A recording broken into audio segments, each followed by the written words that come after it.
Welcome. ভালো হয়েছে তোমরা এসে গেছো। এবারে আমি তোমাদের সামনে মারবো ওকে। না না কপিল, দেখো আমরা জানি যে তোমার সাথে অন্যায় হয়েছে, তোমায় ফাঁসানো হয়েছিল, তোমায় ঠকানো হয়েছিল, কিন্তু প্লিজ প্লিজ তুমি ভৈরবী আন্টিকে ছেড়ে দাও প্লিজ। হ্যাঁ কপিল, আমরা সব জানি তোমার সাথে কি হয়েছে, তোমার পরিবারের সঙ্গে কি হয়েছে, সব জানি আমরা। হ্যাঁ কপিল, আমরা জানতে পেরেছি তোমাদের সাথে অন্যায় হয়েছিল। তুমি তো সঠিক কাজই করতে চেয়েছিলে, যারা অন্যায় করেছিল তাদের শাস্তি দিচ্ছিলে।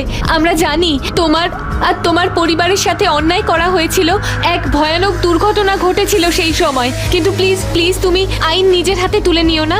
আইন সবাইকে শাস্তি দেবে, অন্যায় করেছে যারা তারা শাস্তি পাবে, কিন্তু তুমি এই অন্যায় করো না। প্লিজ প্লিজ ভৈরবী আন্টিকে ছেড়ে দাও প্লিজ। কপিল, এই প্রতিশোধের ভাবনাকে বাদ দাও। আমি কথা দিচ্ছি তুমি আর তোমার পরিবার ন্যায় পাবে। তোমার অপরাধীদের আমি অবশ্যই শাস্তি দেব। হ্যাঁ কপিল, আমরা আমরা কথা দিচ্ছি যারা অন্যায় করেছে তারা শাস্তি পাবে, আইন সবাইকে শাস্তি দেবে। তোকে কে শাস্তি দেবে সন্ধ্যা?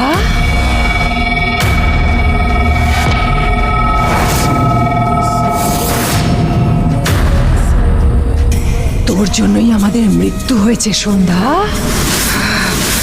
তোর জন্য আমরা এভাবে অতৃপ্ত হয়ে ঘুরে বেড়াচ্ছি সন্ধ্যা। আমাদের মৃত্যুর জন্য একমাত্র তুই দায়ী। তোকে শাস্তি কে দেবে? তোর বিচার কে করবে? আমি আমি কি দোষ করেছি? আমি তো তোমায় চিনিও না।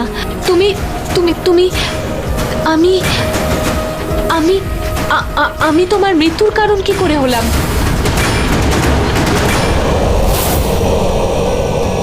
সন্ধ্যা, কাছে আসবি না, নয়তো আমি ওকে মেরে ফেলবো।